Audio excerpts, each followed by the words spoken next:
আবু ওবায়দ আপনি লিখেছেন, রুকিয়া বলতে আসলে কি বোঝায়? রাসূল করিম সাল্লাল্লাহু আলাইহি ওয়াসাল্লাম কি নিজে কখনো রুকিয়া করেছিলেন? রুকিয়া কি সুন্নাহসম্মত পদ্ধতি? ইদানিং শোনা যাচ্ছে অনেক রাকি নাকি রোগীর শ্লীলতাহানি করার চেষ্টা করেন এবং অনেক চার্জ দাবি করেন। পাশাপাশি কোনো কোনো রাকি জিন গায়েব জানে এমন ভ্রান্ত আকিদাও পোষণ করে থাকেন। এ বিষয়ে আপনার কাছ থেকে জানতে চাই। খুবই গুরুত্বপূর্ণ একটি প্রশ্ন।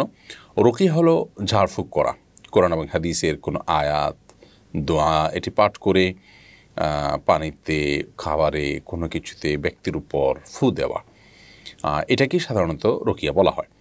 তো অথবা এই ফু দেওয়া ছাড়াও শুধুমাত্র তেলাওয়াত শোনা, এটাও এক ধরনের রুকিয়া। মানে এক কথাটা কোরআন এবং হাদিসের আয়াত এটি তেলাওয়াতের মাধ্যমে চিকিৎসা গ্রহণ করা। কোরআনের আয়াত এবং দোয়া কোরআন হাদিস আপনার থেকে প্রমাণিত, এগুলোকে দিয়ে চিকিৎসা গ্রহণ করা, সেটি পড়ার মাধ্যমে, পাঠের মাধ্যমে, এটি রুকিয়া। নবী করিম সাল্লাল্লাহু আলাইহি ওয়াসাল্লাম নিজে রুকিয়া করেছেন। বুখারীর হাদিসে আম্মা জান আয়েশা রাদিয়াল্লাহু তাআলা আনহা বলেছেন যে নবী করিম সাল্লাল্লাহু আলাইহি ওয়াসাল্লাম যখন অসুস্থ হতেন তখন তিনি সূরা ফালাক এবং সূরা নাস এই দুটি সূরা পড়ে তিনি নিজের শরীরের উপরে ফু দিতেন। ফু দিয়ে নিজের শরীরটা তিনি মুছে নিতেন। আর তিনি খুব বেশি অসুস্থ হয়ে গেলে, অর্থাৎ এতটুকু কাজ করতে না পারলে, তখন আমি এই কাজটি তাকে করে দিতাম। তো এই রুকিয়া নবী করিম সাল্লাল্লাহু আলাইহি ওয়াসাল্লাম এই হাদিসের আলোকে বোঝা গেল তিনি করতেন। আর এছাড়াও তিনি তাকে একবার লাবিদ ইবনে আসম নামক একজন ইয়াহুদি জাদু করেছিল, এটিও বুখারীতে বর্ণিত হয়েছে। তার জাদু থেকে রক্ষার জন্য আল্লাহ রাব্বুল আলামিন দুজন ফেরেশতাকে পাঠিয়েছেন, যারা নবী করিম সাল্লাল্লাহু আলাইহি ওয়াসাল্লামকে ঘুমের মধ্যে এই সূরা ইখলাস, সূরা ফালাক, সূরা নাস শিক্ষা দিলেন জাদু থেকে বাঁচার জন্য। অর্থাৎ এই সূরাগুলো পাঠ করে তিনি জাদু থেকে বাঁচার চেষ্টা করেছেন।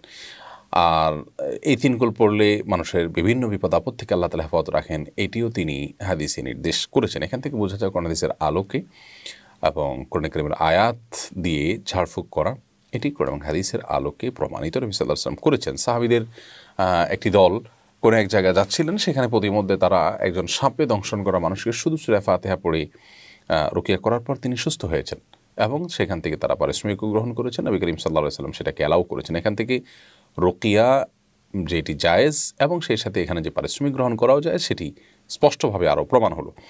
এখন কথা হলো, পারিশ্রমিক নেওয়া জায়েজ দেখে কি আমরা একটু রুকিয়া করে লক্ষ লক্ষ টাকা দাবি করব কি না? উত্তর হলো না। এটি আলামত এবং লক্ষণ খারাপ।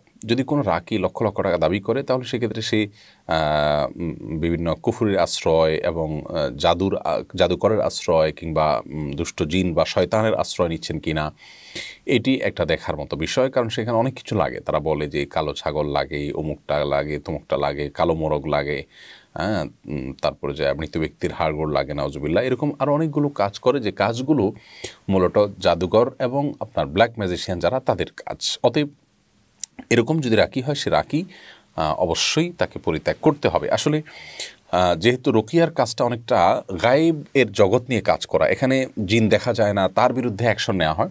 তো এই জন্য অনেক দুষ্ট লোক সেখান থেকে অসৎ যে প্রক্রিয়া সেটি অবলম্বন করে থাকে এবং সেখানে মানুষকে প্রতারণা করে থাকে। এই জন্য যারা সত্যিকারের রাকি হবেন, প্রথমত তারা কোরআন এবং হাদিসের আলোকেই ঝাড়ফুঁক করবেন, এর বাইরে যাবেন না, তাবিজ দিবেন না, যথাসম্ভব ঝাড়ফুঁক করবেন।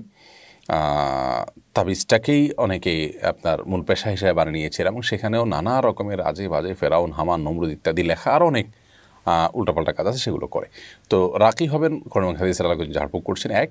আর দ্বিতীয়ত হলো, যেই রাকি রুকিয়া করতে গিয়ে, ঝাড়ফুঁক করতে গিয়ে লক্ষ লক্ষ টাকা দাবি করছেন, অস্বাভাবিক কোনো চার্জ দাবি করছেন, তাকে অ্যাভয়েড করতে হবে।